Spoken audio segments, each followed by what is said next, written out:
friendliness do based on sound principles?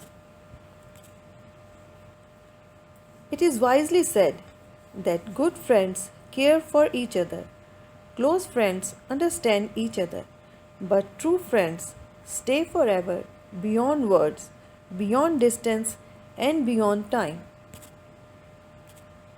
But a friend cannot be always right,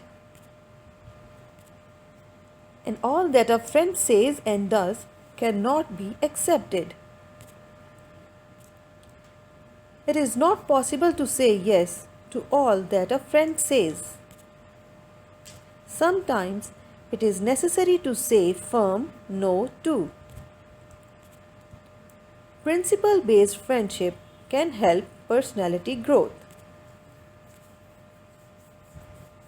Someone said that time and good friends are two things that become more valuable the older you get. Such friendship can withstand many obstacles and difficulties to life, emerge victorious in the long run. Like the video if you enjoyed and subscribe if you are new. I wish you all the best. Thank you and God bless you.